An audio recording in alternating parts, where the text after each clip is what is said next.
everyone, my name is Patisawa Yuanatemia. I'm come from Thailand, Wakasi Mahatma Secondary Demonstration School. So my representative country is Hungary, and today my topic is about Hungary's approach to climate action, challenges, and innovation. So Hungary's commitment to addressing climate change highlights the country's determination to balance economic growth with environmental responsibility. Despite Hungary's relatively small contribution to the EU greenhouse gas emissions, sectoral challenges, particularly in transport and in agriculture, underscore the complexity of achieving meaningful reduction. The proactive step Hungary is taking, such as investment of electromobility, renewable energy, and sustainable practice across industry, reflect a forward-thinking approach that prioritizes climate action. Hungary's goal of a 7% emission reduction by 2030 provides a valuable example for other nations facing similar challenges. As we move forward, Hungary's journey reminds us that aligning Okay, sorry, it's the time now. It's the time now. So thank you for your opening speech. And next country will be New Zealand. Please do your opening speech. Namaste, Vanakam, Sasriyakal, Assalam alaikum. Yes, we have 136 languages in this country. I'm Samya Goel, just a person from 1.456 billion people of this beautiful nation, Bharat. Many of you might know this, but Hindustan is one of the very few nations having 6 different climate patterns throughout the nation. For example, cold desert and mountain climate in Himachal and Uttarakhand, semi-arid tropical in Gujarat and Rajasthan, subtropical in plains of Gangas. Currently, India is experiencing a mix of extreme weather conditions, including heavy rainfalls and unexpected heat waves. According to the WMO, La Nina and El Nino events and global warming are the main culprits. It is affecting the agriculture, and the recent natural disasters due to this unfortunately caused 300 deaths. There is increase in smog and pollution as well due to low winds in the western region. However, we Indians never quit. India is taking steps to combat climate change, including its commitment to net zero emissions by 2017, promoting low energy systems and restoring ecosystems like mangroves. Projects such as Net Clean Air and Smart Sorry, Cities. it's the time now. Thank you. So thank you for your opening speech. And the next country will be Vietnam. Please do your opening speech. Günaydın.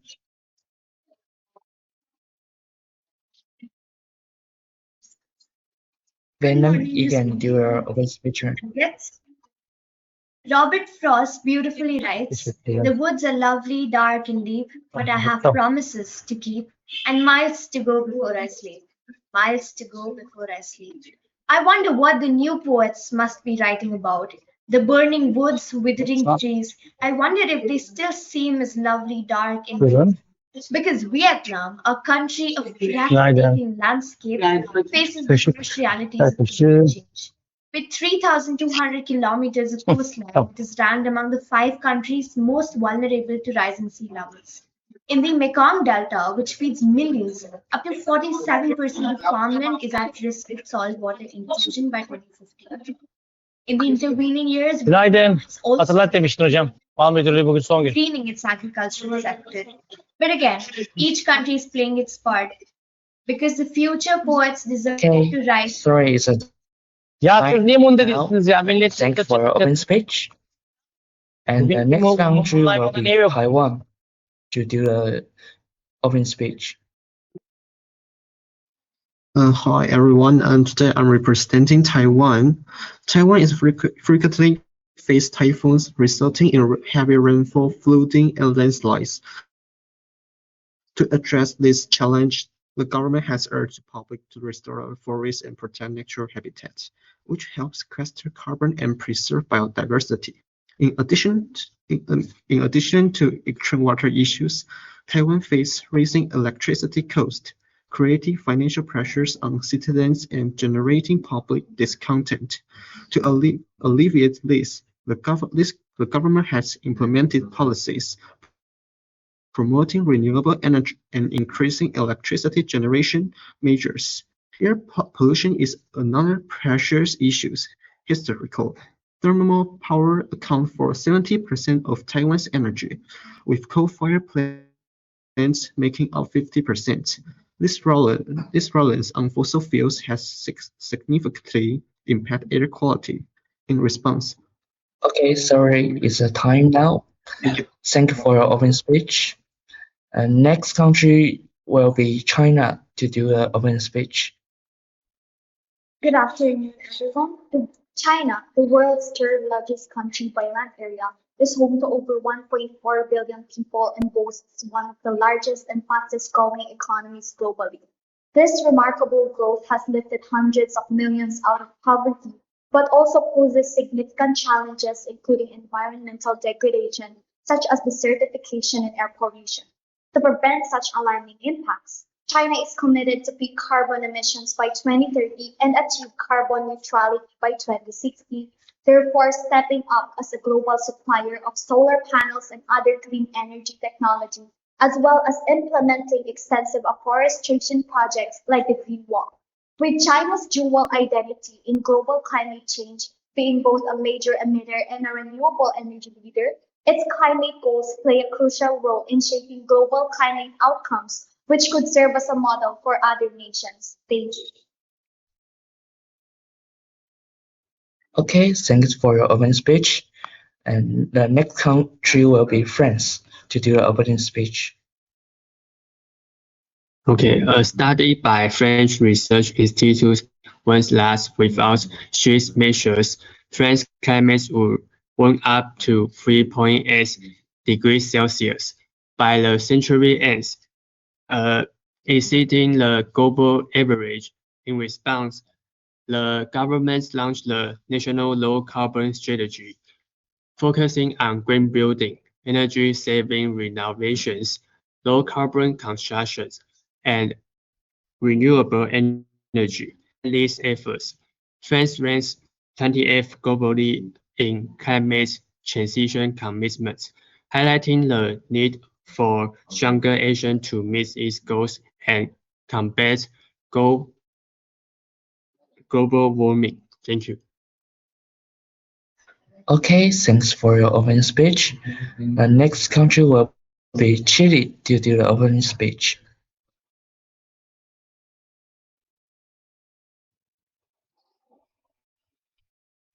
The Republic of Chile has been steadfast in the ongoing battle against climate change.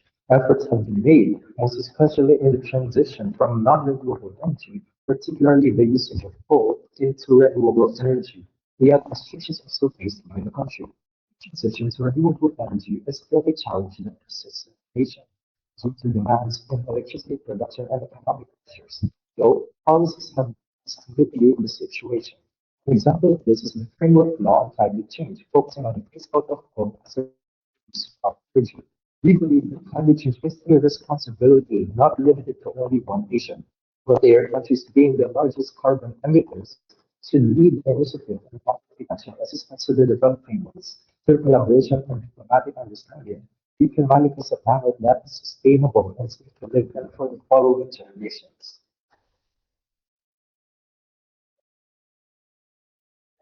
Okay, thanks for your open speech. And next will be Ghana to do the open speech.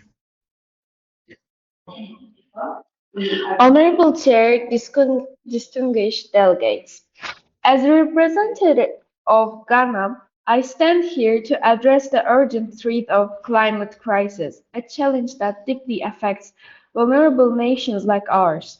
Rising temperatures, coastal erosion, and irregular rainfall endanger our economy, communities, and food security. Despite these challenges, Ghana is committed to solutions. We are advancing renewable energy, reforestation, and sustainable practices to meet the Paris Agreement goals. However, we need global cooperation. We call on developed nations to honor their commitments to climate financing and support for vulnerable countries. Together, we must act wisely to protect our planet and secure a sustainable future for all. Thank you. Okay, thanks for your open speech. And the next country will be Venezuela. to do the open speech.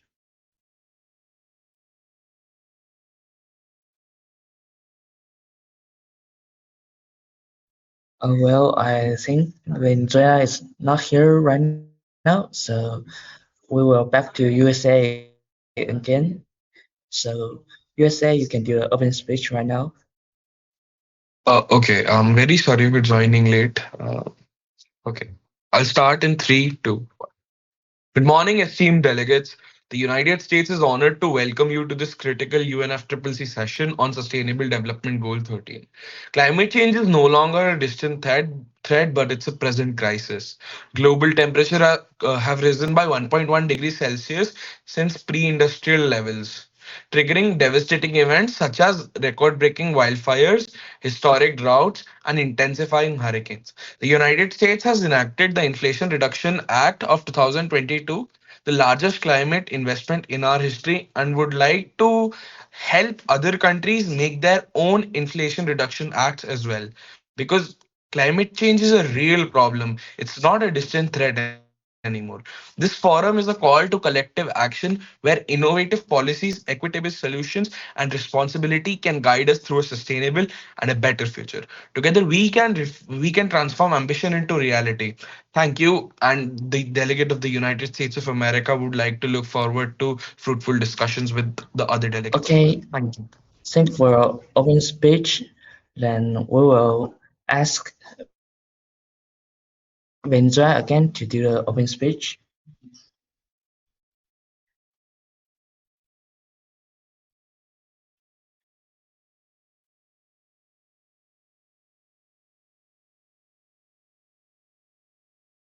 Hello.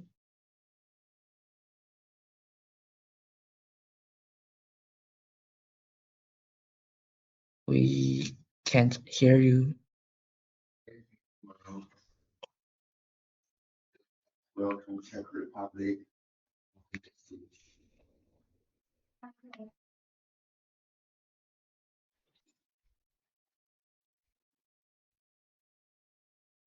Venezuela again.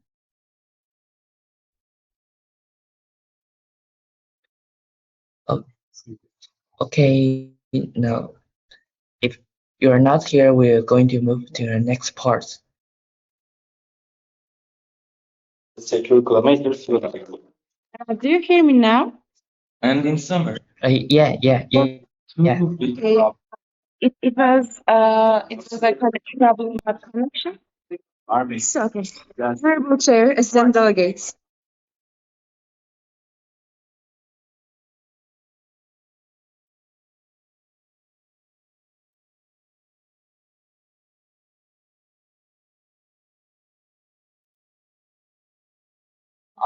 Venezuela is having the internet problem right now. Oh, okay. So we will move to the next part right now.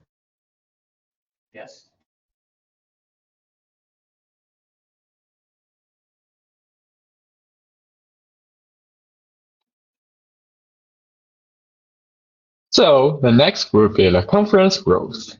We will follow a moderated format for today's discussions. Each delegate will have a maximum of 2 minutes to speak. The moderated caucus will last for 10 minutes, followed by a 5-minute open Q&A session. Please adhere strictly to the time limits. Now, it's our first topic to discuss climate finance and the new collective quantified goal problem. Let's welcome our motion maker Wendy, who will introduce the following questions for us. Okay, when countries signed the Paris Agreement in 2015, they decided to set a new collective quantified goal on climate finance in CQG to respond the existing goal of 100 billion per year. The NCQG is meant to be adopted this year at COP29 in Azerbaijan. Funds from private national or international sources are used to help countries that are severely affected by climate change reduce carbon emissions and fight the fight the climate crisis. They also help deal with the harm caused by climate change, restore nation and the land and improvement climate adaptation and resilience. As of 2020, only 7 countries have provided a credible climate finance, including Sweden, France, Norway, Japan, the Netherlands, Germany, and Denmark. However,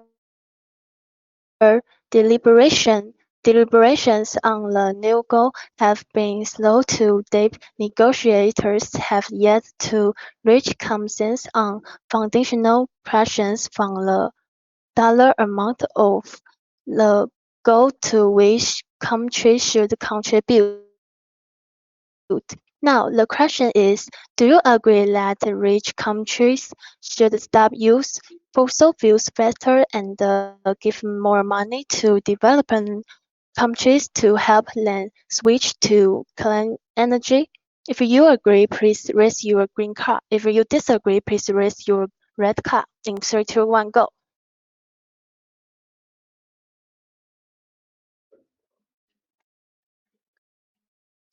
Okay, there's some country agree, some country disagree.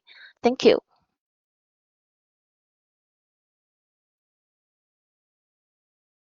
And now, can the delegates for the following countries speak on their country stand?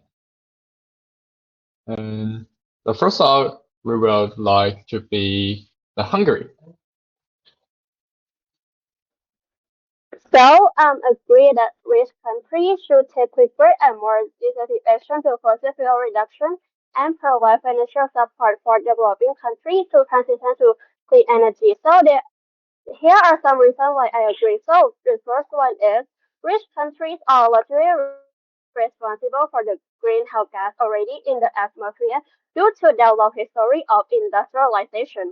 This means they bear a greater responsibility for addressing climate change. Two, climate change is a global issue, so every country's emission impact everyone. Helping our nation transition to renewable energy as quickly as possible is necessary to keep global temperature rise below the dangerous level. And the last is the clean energy transition can provide jobs and support economic growth in developing countries. Investing in these areas could help reduce poverty and create new economic opportunity. And helping rich countries lead the way on fossil fuel reduction and fund clean energy initiatives in developing countries can be seen as both a fair and effective approach to addressing climate change. This doesn't mean that developing countries shouldn't work on their own transition, but supporting a global shift is essential for sustainable and equitable climate future. Thank you.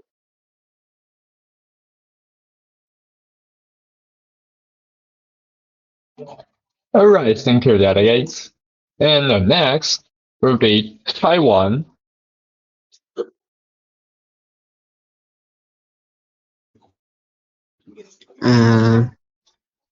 I agree about this problem, and from Taiwan's perspective, we are deeply committed to tackling climate change. So we face our own challenge due to our high energy dependence on imports, and the average temperature in Taiwan has increased by approximately 1.5 degrees Celsius over the past century.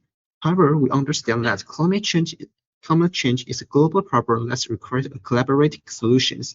Taiwan, despite being excluded from international bodies like the UN Framework Convention on Climate Change, is used in renewable energy such as solar and wind power in southern Taiwan. We also believe that developed countries have a moral obligation to help those less developed toward a greener futures. So in conclusions, developed nations must take the lead in reducing fossil fuel use and share resources with with developing countries not just for the sake of fairness but for the global good. A unified global effort is essential to ensuring a sustainable future for all. Thank you.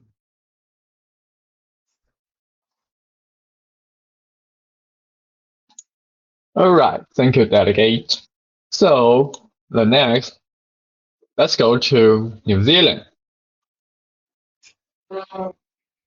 In India, our culture promotes the bond between brothers and sisters through festivals like Raksha Bandhan and Bhai Dooj, the festivals where brothers and sisters promise to protect each other.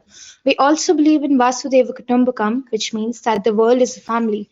Taking this example as an inspiration, I truly believe that world is a family and family members support each other. And rich countries should do stop using fossil fuels faster and give more money to developing countries to help them switch to clean energy. This will not just help the developing countries, but the environment and the rich countries as well. How rich countries need to just plant the seed and eat the fruit daily. Helping the developing countries won't be getting a new competition, but it will be like planting more trees and growing a whole forest. It does not have to go on one side deal. Developing countries can provide the natural resources like land and water, while the richer ones can make investments. With the recipe, they can develop many sustainable, renewable projects like wind turbines, solar farms, and it's a win-win situation for both.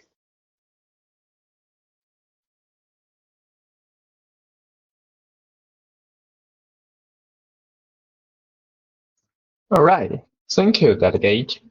And the next, let's go to Vietnam. Respected chair and delegates, I think the question we're supposed to answer is more of a how question than agree or not. Because where developing countries like Ghana, Vietnam, Chile, and Venezuela struggle to secure funds for large scale products due to restrictive and bureaucratic processes, the wealthy nations continue investing about $55 billion in fossil fuels, completely overlooking the Paris Agreement, among which the US, Canada, and Australia lead the list. Another instance, a helping ally, the US, accounts for about 25% of historical emissions, though only account for 4% of the world population. China is a bigger player here, accounting for 27% of world emissions. Developing nations stand at the front line of climate crisis, facing devastating floods, droughts, and rising seas, yet our arguments reflect hope, not blame. A new goal of $1 trillion isn't charity. It is a pact of shared humanity where every dollar is a seed of hope, innovation, and survival. Thank you. All right, and thank you, Delegate. Let's go to China.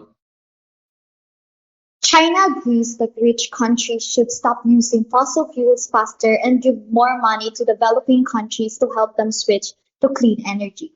China is actively promoting renewable energy growth and reducing coal dependence. At Conference of the Parties 28, China emphasized the importance of balancing energy transitions with financial support from developing nations, urging developed countries to take the lead. And examples of the declaration at COP28, which China endorses, are energy transition, climate finance, and global cooperation. Climate finance, in the sense that China stresses the need for developed countries to provide financial support, highlighting the $2.4 trillion annual investment required for emerging markets and developing countries to address climate challenges. And as an economic superpower, China has positioned itself as a leader in global climate initiatives, including its Belt and Road Initiative or BRI, which which gives greater financial support for climate vulnerable nations. And it aligns with this leadership narrative. And that's why with developed nations coming together to support developing countries that are particularly vulnerable to climate change, these nations will continue to grow and develop climate resilience as well as reduce the effects of climate change. Thank you. Alright, thank you, delegate. And the next will be the open Q&A. I will set a timer to 5 minutes, and during this time, you can discuss and ask questions. The timer starts now.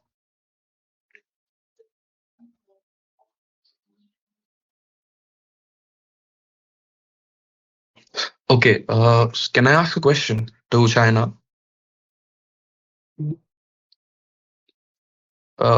Guys, am I audible? You may. Okay.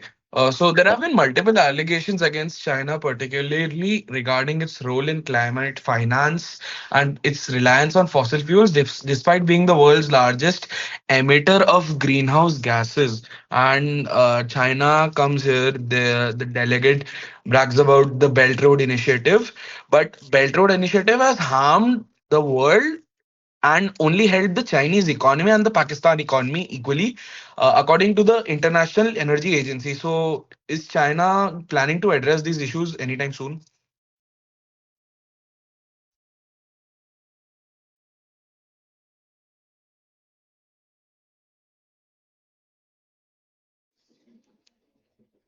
So regarding the Belt Road Initiative, China China's goal for this is to fund climate vulnerable countries, and which is a great goal for an initiative. And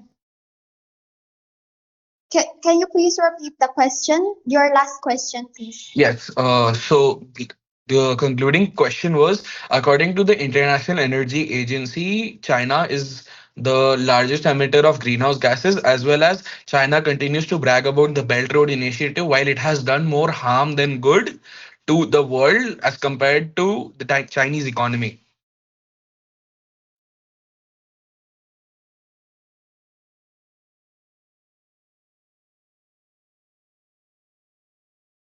Well, the Belt Road Initiative is not only the initiative that China is doing right now, as China has also contributed a lot of multilateral funds to the countries, and not only BRI, as China. It's you said that there were more negative negative effects more than the beneficiaries. But if you look at China right now, even though it has the most contributions regarding emissions, China is now impressively growing, as they are now prioritizing not only the BR not only in terms of BRI, but generally China is now China is now prioritizing renewable energy, which brought them to be the first major contributor of solar panel energy. And it and also with this, they are now producing 37% of the country's total power capacity as renewable energy. And they also committed to the UN and with carbon emission reductions. That is why it's you don't only look at one initiative that China is addressing, but also look at the wider spectrum that China is presenting. Uh, Ma'am, would you like to entertain another question from the delegate of the United States of America? Chiefly, yes. So let's Vietnam first, okay? Could you repeat yourself, please? Uh, could we let the Vietnam speak? Cause just maybe about 50 seconds left. Okay. Am I allowed? So please, Vietnam. Thank you, Chair. It was kind of hypocrite for USA blaming China, because if China comes first, then it's USA.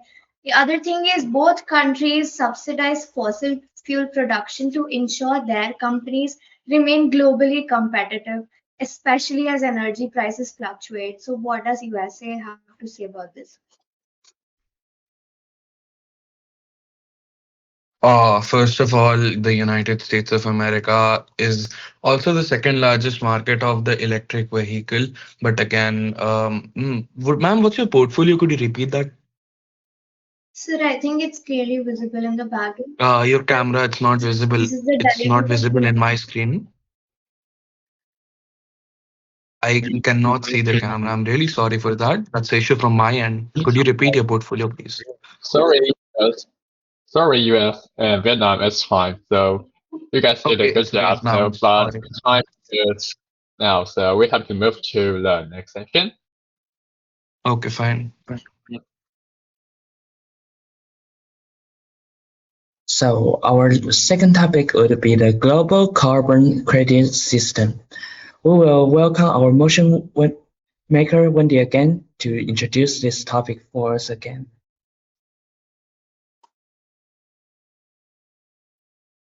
Okay, today I would like to discuss a topic that is crucial for our environment, carbon credits. So, what are carbon credits?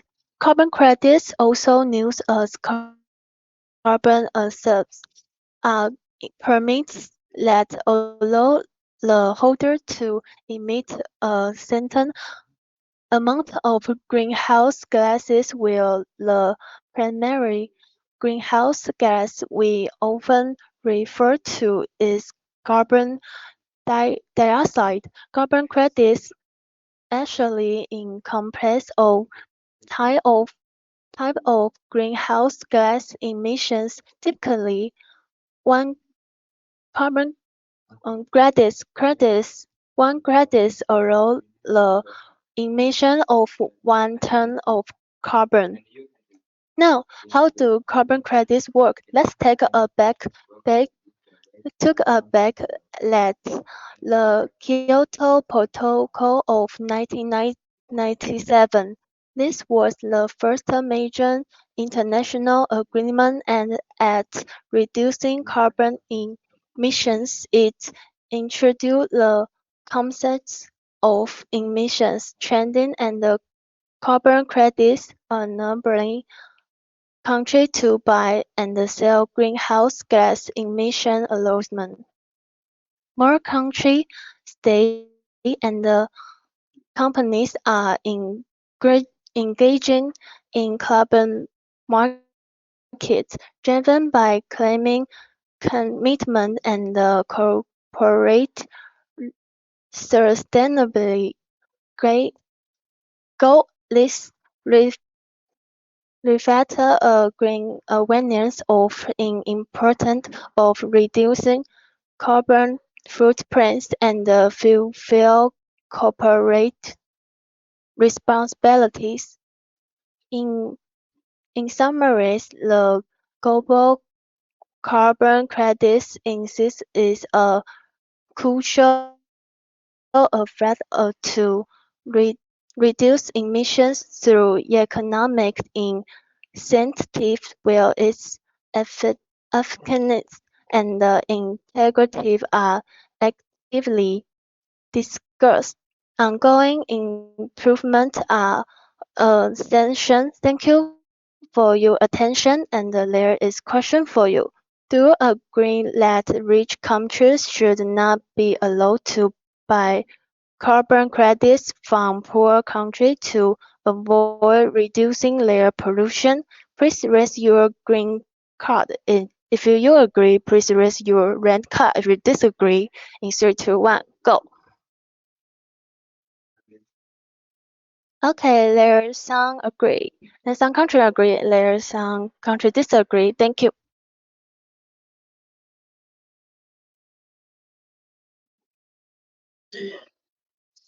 Now, can the delegate for the following countries speak on their country's stand? First up is USA. Yes, definitely.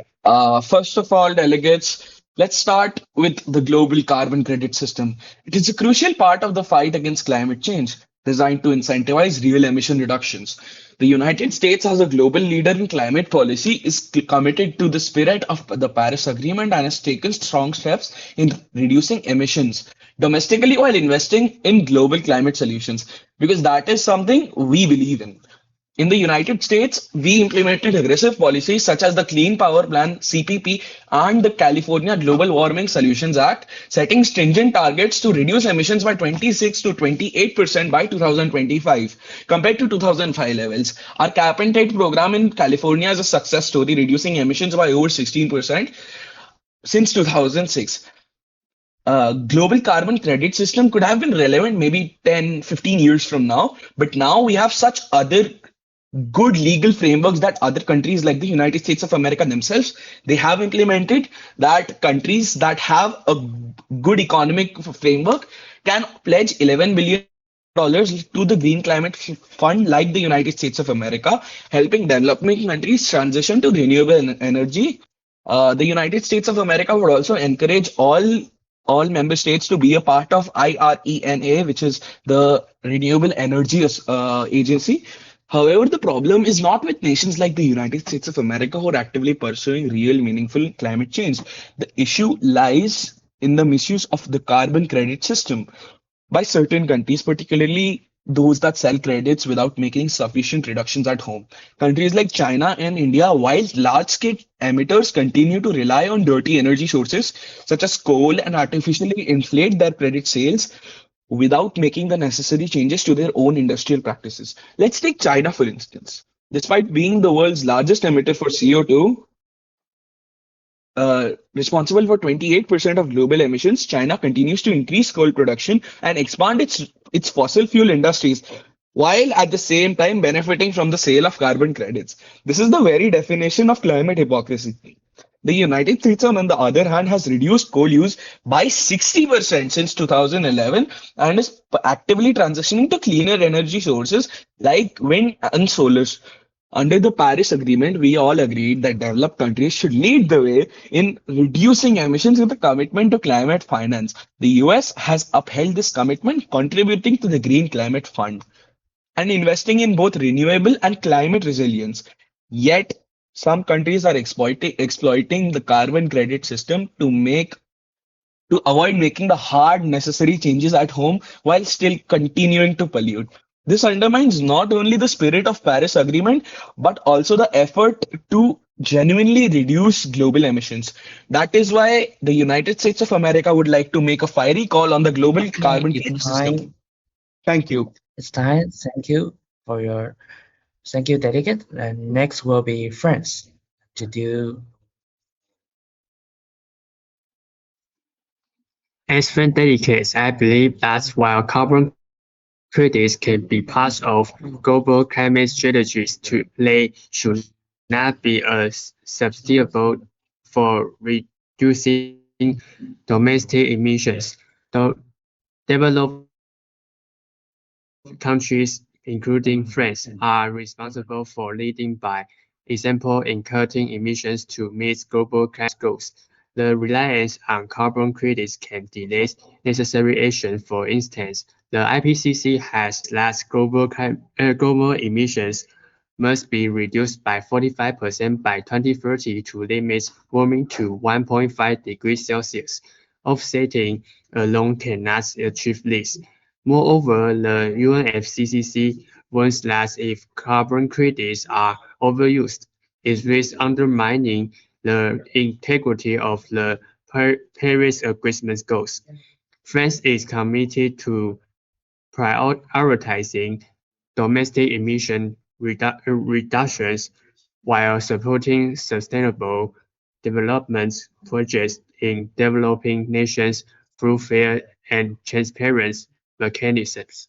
Thank you. All right, thank you, delegates. The next will be Chile.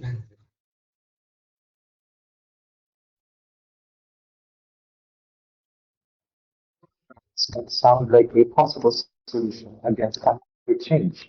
I because the efforts pros and cons. The public lecture holds a neutral stance on the issue. However, we acknowledge that the purchase of carbon credits from developing countries is not an effective solution to macroeconomic change. It's not. It further undermines the goals of decarbonization. When we relies on the system without actual action to solve the problem, this condition that must be addressed. Instead of buying carbon credits, these nations that are wealthier can invest in domestic renewable energy projects, sustainable infrastructures, and climate resilience initiatives. In context of the public option, the government imposed a fee on emissions of carbon dioxide. This is called carbon, wherein the government imposed on businesses that or have traders with $10 per ton of carbon. And we that other countries should follow this initiative as it is more sustainable and it's more friendly for the environment. Thank you.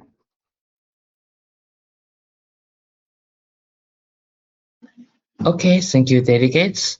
And next will be Ghana. Honorable Chair, distinguished delegates, Ghana supports the global carbon credit system as a vital tool for climate action and sustainable development. Through initiatives like Ghana Cocoa Forest REDD Plus program, we demonstrate our commitment to reducing emissions and protecting our environment. To ensure fairness, Ghana urges reforms to value carbon credits equitability, build capacity for developing nations, protect sovereignty, and include adaptation efforts.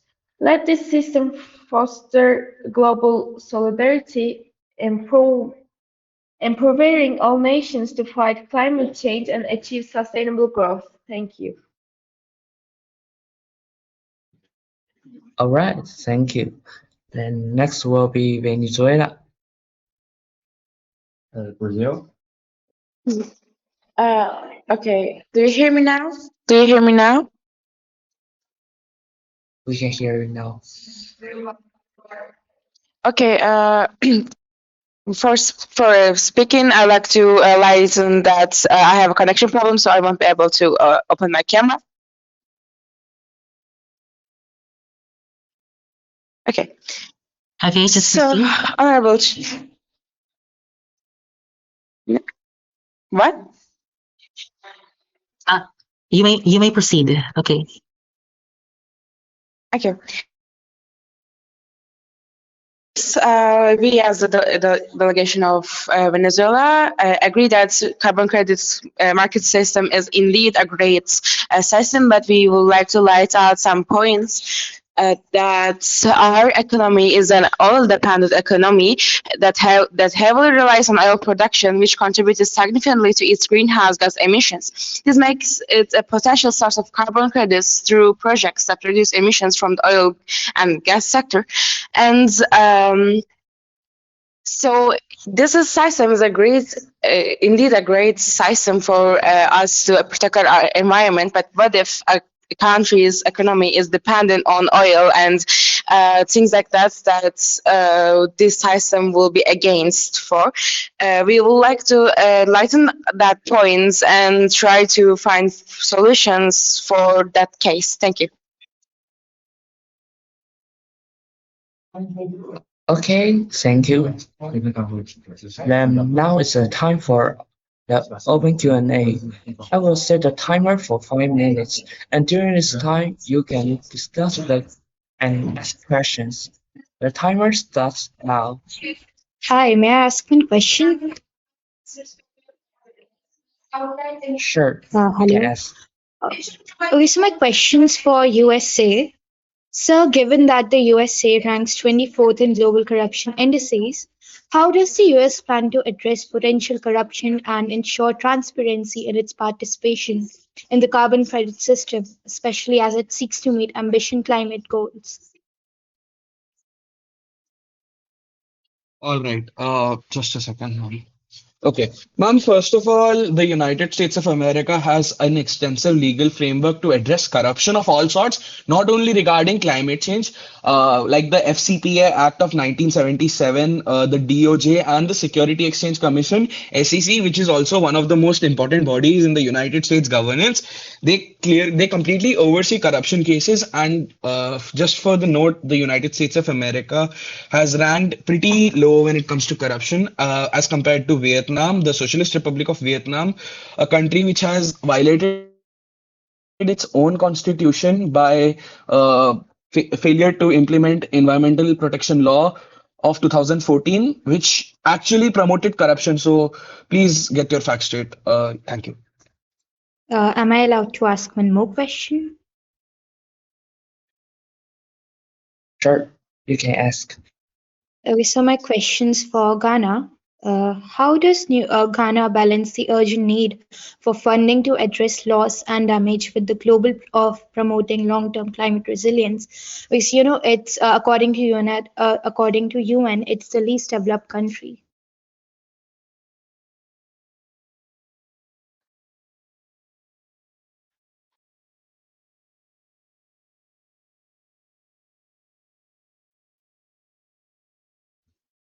Delegates of Ghana, please.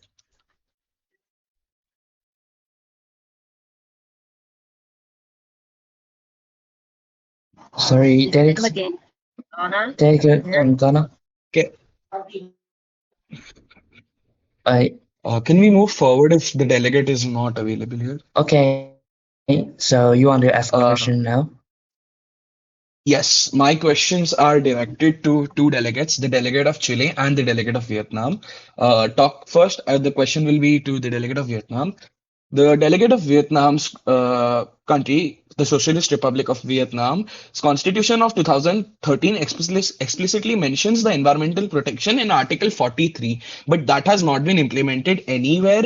As seen by the human rights violations, South China Sea disputes, and environmental and labor issues that have consistently increased in Vietnam, as outlined by the OHCHR. So, what does the delegate have to comment on that?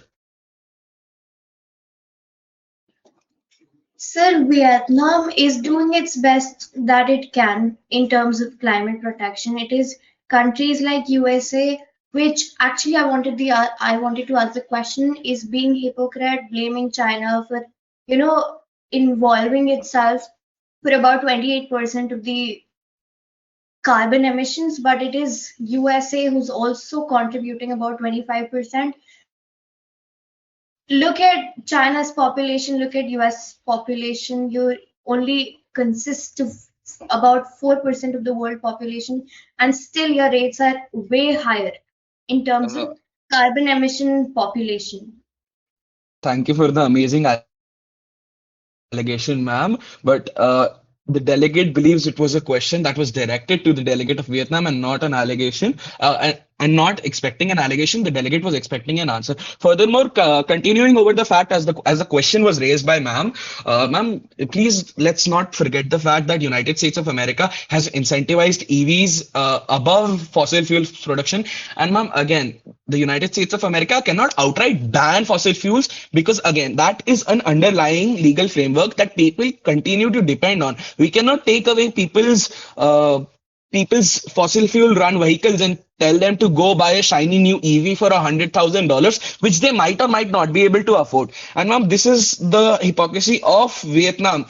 We cannot force our citizens, but again, the delegate of Vietnam is clearly in violation of the United Nations Charter, Article 3 here. Thank you.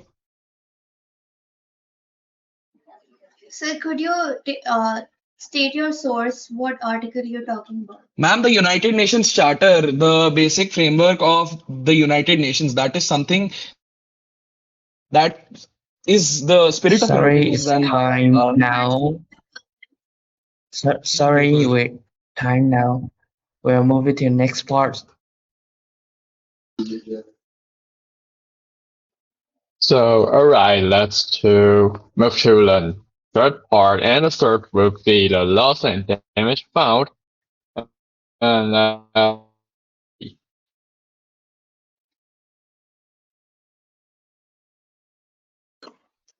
Okay, at the UN Climate Conference in November 2022, countries finally agreed to set up a global fund for loss and damage. This fund is meant to help poor countries that don't emit much carbon but are hit by climate disaster.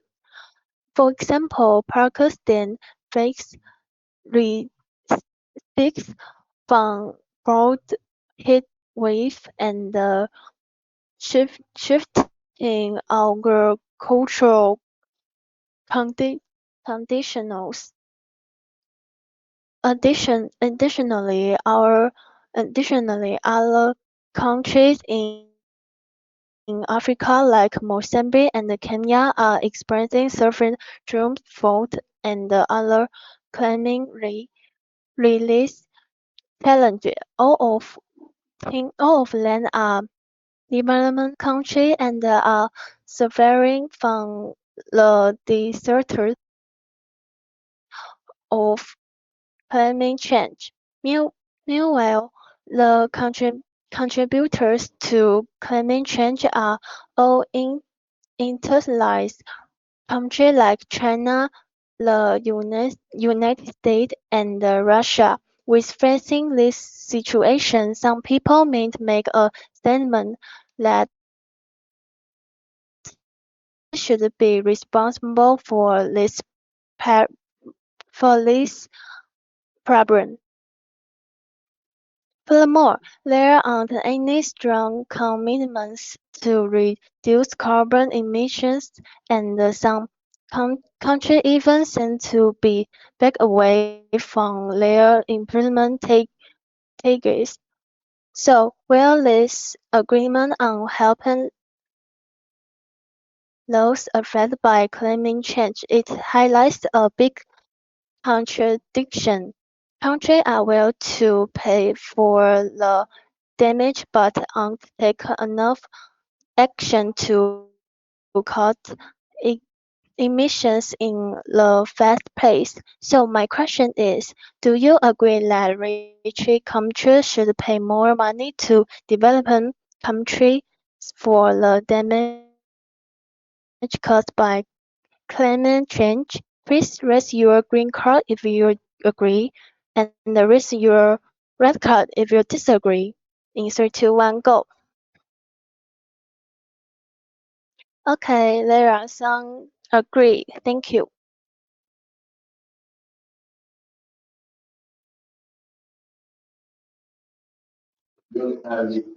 So, and now can the delegates for the following countries speak on their country stand?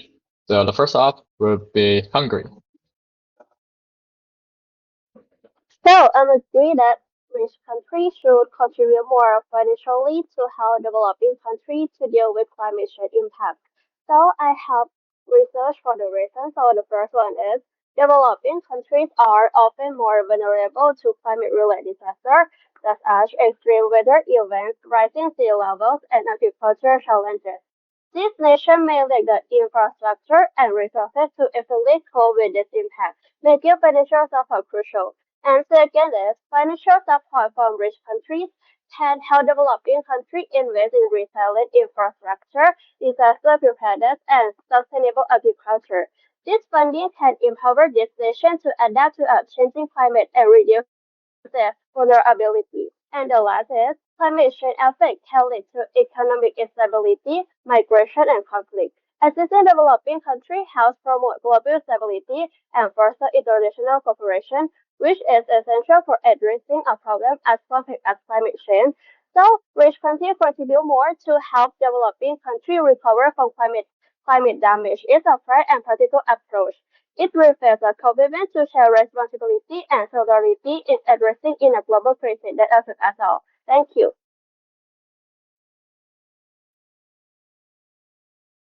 All right, thank you, delegate. So let's next to Taiwan.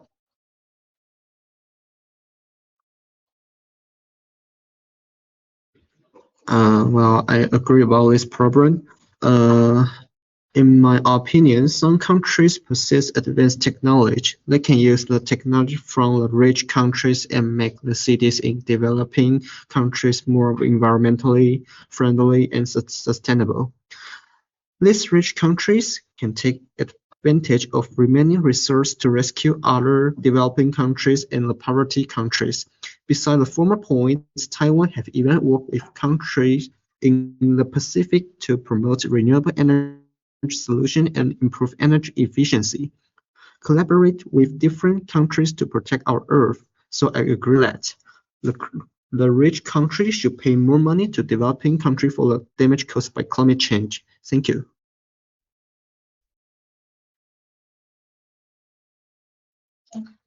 All right, thank you, delegate. The delegate from New Zealand. Hi again. New Zealand has a unique opportunity to lead in the global conversation of the Loss and Damage Fund, a critical mechanism for addressing the devastating impacts of climate change, particularly in vulnerable nations. Rather than simply viewing the fund as a tool for compensation, New Zealand can champion a shift towards collaboration. As a nation with a history of environmental stewardship and a strong commitment to the Paris Agreement, New Zealand understands the importance of both migration and adaptation. However, the growing impacts of climate change, especially on indigenous communities and ecosystems, highlight the need for proactive solutions that go beyond financial compensation.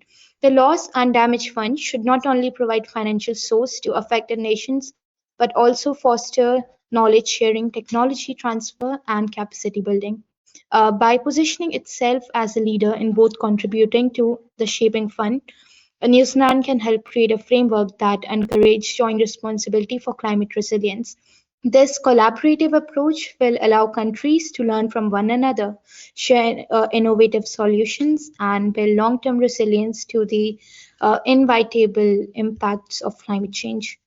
In short, New Zealand can use the loss and damage fund not only as the means of compensation, but as a foundation for global cooperation, transforming a reactive mechanism into an active tool for sustainable climate action and shared resilience. Through this shift, New Zealand can ensure that fund is used to foster genuine partnerships that address both immediate and long-term climate challenges. Thank you.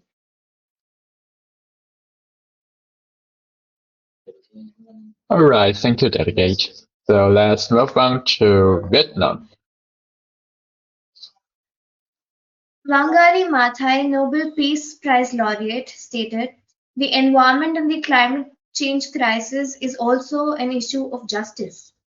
Many developing nations are already at a disadvantage due to the historical impact of colonialism, where resources were extracted and land was exploited. Now, these countries are expected to take the brunt of climate change without having had a fair chance to develop in an environmentally friendly manner. The developed countries too face their own problems, but it's like a person who eats more than their share of food at a banquet, leaves a little for others, and then when they start beginning to suffer from overeating, they expect the others to help them. Developing countries need financial support not just for damage, but to help them leapfrog to more sustainable development models. Climate change is a matter of survival, and for many countries in the developing world, the survival is being threatened right now. Those most responsible for climate change must pay their fair share. The Paris Agreement acknowledges that developed nations have historical responsibility for climate change and must provide financial and technological support to help developing countries mitigate and adapt to climate impacts. The Paris Agreement clearly states developed country parties should provide financial resources to assist developing country parties with respect to both mitigation and adaptation. Thank you.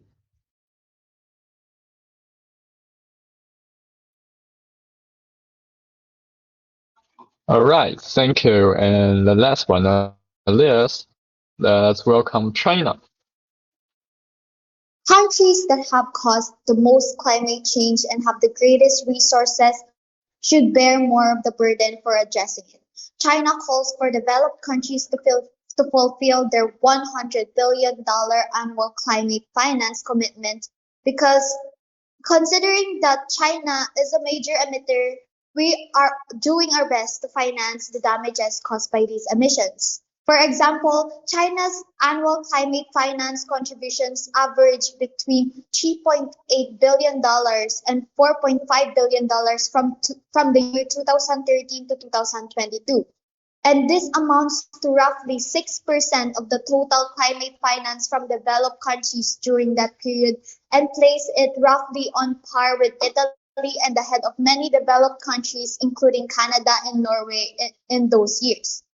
And over the past decades, developed countries' past emissions largely caused climate issues. That's why with developed nations and coming together to support developing countries that are particularly vulnerable to climate change, these nations will continue to grow and develop climate resilience.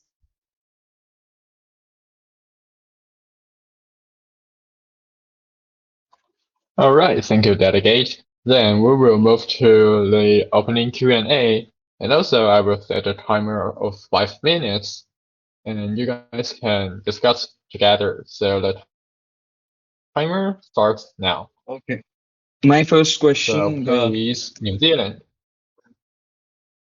Yes. Please, if you want to speak, please just raise your hand first. So let's go to New Zealand first. Okay, so my question, it's not to any particular delegate, but it's open for all. So how can we ensure the loss and damage fund promotes shared responsibility rather than just compensation, especially given the historical role of wealthier nations in climate change? Okay. The delegate of the United States of America would like to answer that by stating the fact that the question that was asked by the delegate of Vietnam is pretty ironic as it's coming from Vietnam, a country that has one of the highest amount of coal-fired power plants being developed. And ma'am, may I remind you, colonialism is not the cause of everything because the United States of America was colonized once, and look where it is today. It is even wealthier than the colonizers. And ma'am, let's start with Vietnam. You claim that climate finance is crucial for your future, and yes, your vulnerability to climate impact is real. But you cannot continue to plead for financial aid while ramping up your reliance on coal-fired power plants.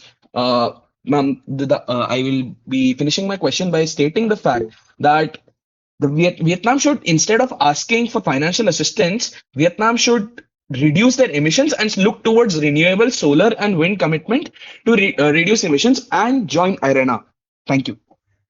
Sir, I would like you to get your facts straight. The delegate of Vietnam, actually the Vietnam country, is a leader in solar energy adoption with about 16 gigawatts of installed capacity as of 2020. So you need to get your facts straight. Secondly, sir, Vietnam is a developing country. We agree USA has won the Cold War and emerged as a global leader. But sure, we are still a developing country and we need more funds for infrastructure and innovations as of now. So that is why we need help from the developed nations. As already stated, as the delegate already stated in her speech, that developed nations who have already contributed significantly to the climate change also need to involve themselves in the climate action. Definitely, ma'am. And if I did not have my facts straight, I wouldn't be looking at a World Bank link, which is clearly saying that Vietnam is a country that has one of the highest coal emission and coal-based energy production uses in the world. And just because of this, I think that World Bank is no longer a trustable source. So you're stating Vietnam is one of the countries. How about you look at the top 3 nations that come in the top 3 list of World Bank? I'd suggest you to look at that. And if you do not find US's name, then I think you're looking at the wrong side. Ma'am, the only right side about United States of America is that the United States of America is the largest stakeholder of the World Bank, the very World Bank. Everybody takes loans off, and the very reason we are discussing the loss and damage fund here, because, ma'am, if the United States of America pulls back its funding from World Bank, many countries may go into diseases, many countries may go into famines, and that is exactly why we do not use our geopolitical advantage over other countries. And when other countries I do not. state that they are not reliant on coal, they're reliant on solar energy. Ma'am, the country that's reliant on solar energy are the African nations at max. The largest solar plant is Was in an Morocco, so allegation it's on completely Vietnam. baseless, the statements made by the delegate of Vietnam. Sir, your question was an allegation on Vietnam for using coal, but the delegate has already stated if you go to a reliable website, you will see Vietnam has emerged as a leader in solar energy adoption. Even being a developing country, we are doing our best for climate action, sir. Definitely. The trustable source that you're mentioning is the World Bank, which is an organ of the United Nations. So questioning the World Bank is questioning the credibility of the United Nations, and I believe that countries really love to do that nowadays. Nobody is questioning the reliability of World Bank, sir. Your question has already been answered. If being a developing country, the amount of efforts we're putting for Okay, climate action. sorry, it's time now. Um, due to our connection problem, so we will wait for the presentation, but we will still talk about the fourth topic. Our first topic will be the national adoption plans. So may the motion maker Wendy to say the introduce the topic for us. Okay. UNEP and the GEF are sister countries all over the world in their F, F, F2 pre-national adaptation plans. UNAPS. UNEP's focus is to strengthen capacities to generate immediate to long-term planning science society of the to infer an AP balance and the planning support the industry responsible for climate change adaptation to engage in a consultative process with all key stakeholders, different industry, local government, civil so, so, societies, partners, academia, and the private sector entities, including chambers of commerce and similar economic groups.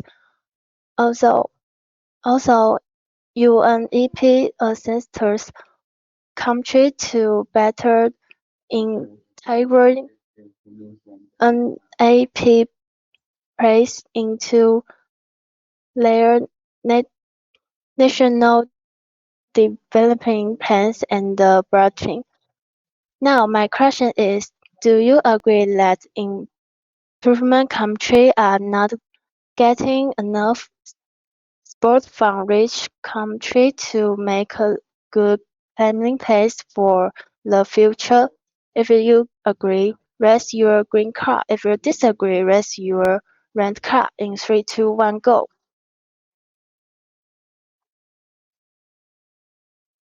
Okay, there is some country agree. Thank you. Now, can the delegates from the following countries speak on their country's stand? First up is USA. Thank you, Chair, for the chance to speak. As mentioned earlier, Vietnam's continued reliance on coal undermines its call for climate adaptation funds. Despite its vulnerability to climate change, the country is still planning to build over 20 new coal-fired plants by 2030, as mentioned by the government's website. The International Energy Agency has highlighted this inconsistency, especially given that coal remains a significant part of its energy strategy. Published December 2001. Then talking about China, because again, Vietnam is not stopping to ask for funds from other countries like China. China has been consistently one of the largest emitters of CO2, contributing more than 28% of global emissions. While the United States of America definitely agrees with the fact that we are also up there, despite this amazing feat, China continues to advocate for loss and damage funding, while its own national policies often favor the expansion of fossil fuel industries. And we have seen when China gives funds, it somehow turns to be a debt trap. In 2020, China announced plans to build 100 new coal plants in coming years. That is clearly undermining the spirit of Paris Agreement. Talking about New Zealand calls for climate finance, yet its agriculture sector is a massive emitter, responsible for nearly 50% of the country's greenhouse gas emissions, primarily from methane, which is the greenhouse gas produced by livestock. While New Zealand supports the climate adaptation funds, it has been criticized for not addressing its own emission intensive agriculture sector. This particular document is the Ministry of Environment, New Zealand. Uh, talking about Venezuela. Venezuela has been long embroiled in political and economic instability, making it difficult for meaningful progress on climate change mitigation. The United States of America clearly believes that countries that actually need them should actually get them, and this should be mandated by the IRENA or the IEA. These examples, supported by credible sources, demonstrate that many countries calling for financial support and aid for climate adaptations are not acting in accordance with urgency and commitments needed to address climate change on a global scale. While they seek international help, their own domestic actions often contradict their demands they place on others. Thank you so much. Okay, thank you, delegate. The next delegate will be France.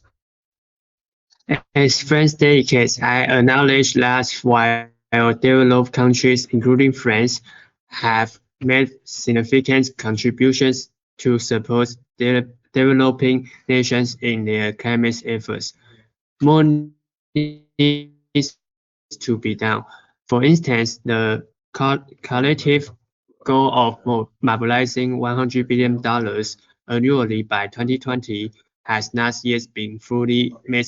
Only $83 billion was delivered in 2020, leaving a $17 billion shortfall. Additionally,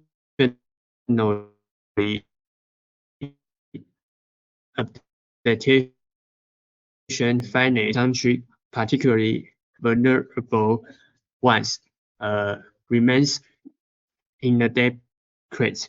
The UNEP 2022 adaptation gap report estimates global adaptation costs to reach $160 billion to $340 billion per year by 2030, far exceeding current funding levels. France remains committed to increase its support, contributing around €6 billion annually, but the global efforts must accelerate to meet these critical needs. Thank you.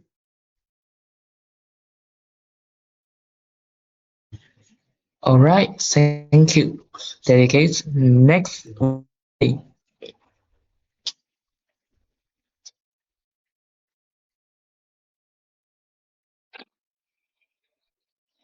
Hello.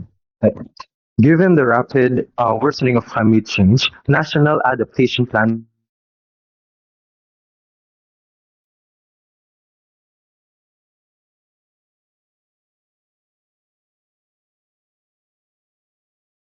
sorry, we can't hear you right now.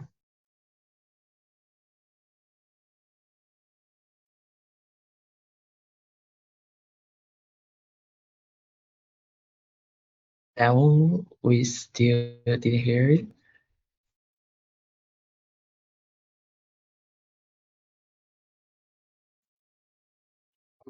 Due and to the poor connection, maybe Hello? we should move on to the next delegate. You're using your phone to answer it, to say it. Yes, is that possible? Yeah, we can hear you right now, so you can say it. Okay, so under the Paris Agreement, wealthy countries committed to mobilize $100 billion to help developing countries with climate adaptation. However, according to the OECD in 2022, the total climate finance provided by developed countries amounted of only $83.3 billion, which is less than $100 billion. And during the COP25 2019 in Madrid, the Chilean president, Sebastián Piñera, stressed that developed countries must fulfill their commitment to mobilize $100 billion to help out um, developing countries. And according to the UN Environment Program 2022 Adaptation Gap Report, um, the annual adaptation needs of developing countries range from 160 billion to 340 billion by 2030. But current international adaptation funding is significantly less, Sorry, leaving a large it's financing the gap. time now. Thank you. Thank for your delegates. And next will be Ghana.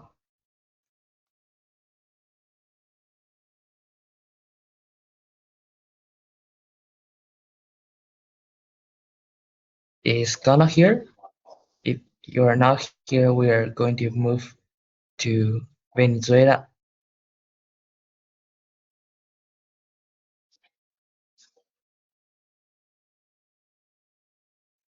All right, so Venezuela, you can speak for your country stance. Okay.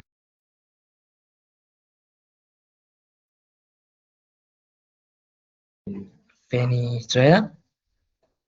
Oh, okay. I think the board not here right now, so now we are moved to the open Q&A.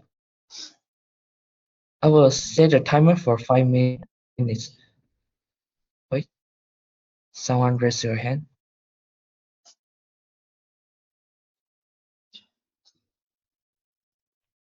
Okay, so if you want to ask question, please raise your hand. The timer start now. Uh, I'd like to start first. My question is towards Chile.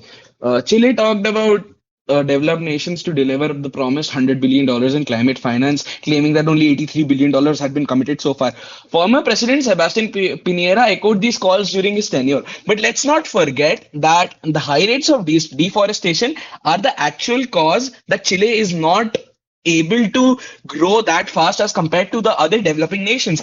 And delegate of Chile, the question here is that you talk about the former president's remarks, but you fail to underline the fact that your country's actions, your domestic policies are the reason that countries are hesitant to give aid. We are not a piggy bank you can just ask money from. You need to curb your environmental degradation first and then develop.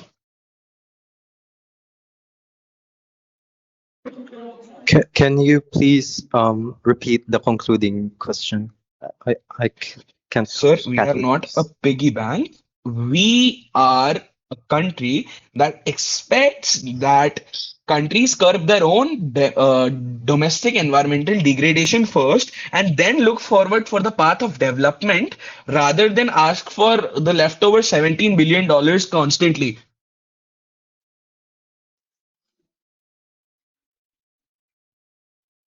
Well, the Chilean government um, is aware that climate change and its damages are uh, are are inevitable, and so we are worried for the economic uh, stance of currently in Chile.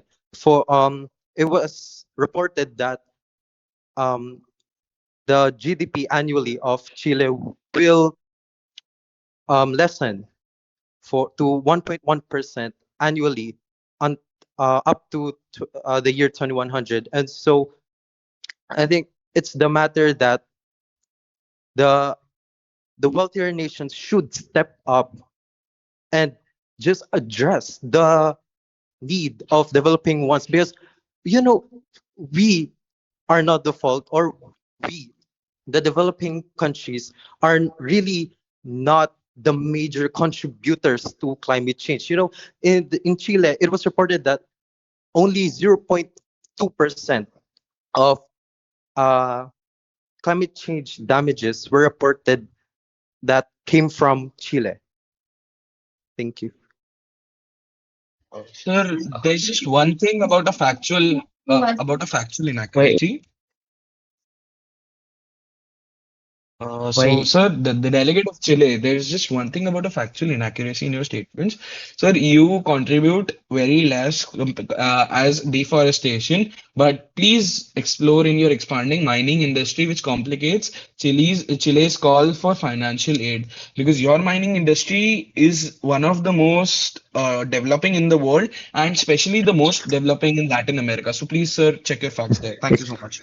Um, Sir, take getting note that in wait, take note that in 2013, 46% of coal was the producer of of electricity in Chile, but now it has less to 17%, and 8 out of 12 coal power plants have now retired, and we expect to have the others retire by 2030 or 2040.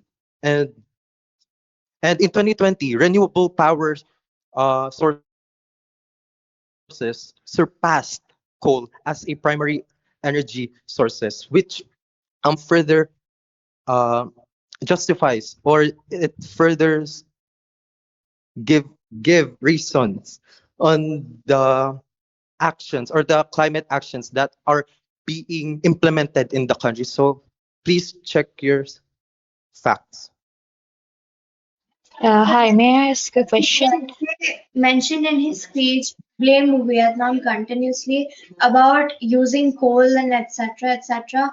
Well, Vietnam urges other countries and itself is trying to phase out coal by 2040, 2050. But let's talk some science here. It takes funds. Vietnam is a developing country. We do not have such kind of Sorry, investment. it's time now. We're going to end this open Q&A, and we will move to the next part. To the So thanks for everyone's participation, and we're going to end this meeting and go back to our main room. So wish you a good time today.